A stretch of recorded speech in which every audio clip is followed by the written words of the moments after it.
कल्याणी नगर येथे 19 मे रोजी झालेल्या पोर्शो अपघात प्रकरणामधील आरोपी अल्पवयीन मुलाने त्याच्या 300 शब्दाचा निबंध अखेर बाल न्यायालय मंडळाला सादर केला आहे।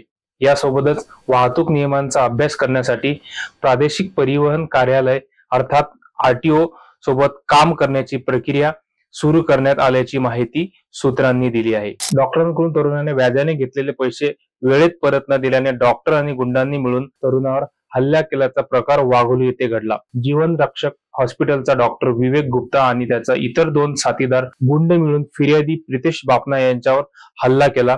या प्रकरणी लोणीकंद पोलीस ठाण्यात गुन्हा दाखल करण्यात आला आहे। पुण्यासारख्या सुसंस्कृत शहरात डॉक्टरच आता कोयता घेऊन हल्ला करत असल्याने एकच खळबळ उडाली।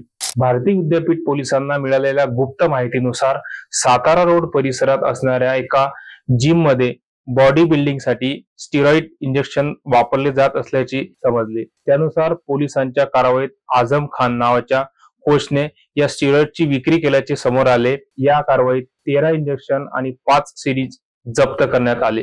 या प्रकरणी खानवर गुन्हा दाखल करण्यात आला। पुण्यातील आरटीओ समोर चालक व रिक्षा चालक संघटनांकडून आंदोलन करण्यात आले। गाडीचे फिटनेस सर्टिफिकेट्स नसल्याने दिवसाला 50 रुपये आकारले जात असल्याचा विरोधात बाबा आढाव यांच्या उपस्थितीत हे आंदोलन पार पडले। सरकारकडून युवकांना नोकऱ्या दिल्या जात नाहीत, मात्र अशा प्रकारचे दंड आकारले जातात। यासोबतच दुचाकी वाहनांना देखील पॅसेंजर वाहतुकीचा परवाना देण्यात आला, याचा देखील आम्ही विरोध करत असल्याचे बाबा आढाव म्हणाले। नॅशनल टेस्टिंग एजन्सी NTA ने नीट PG 2024 परीक्षेची तारीख जाहीर केली।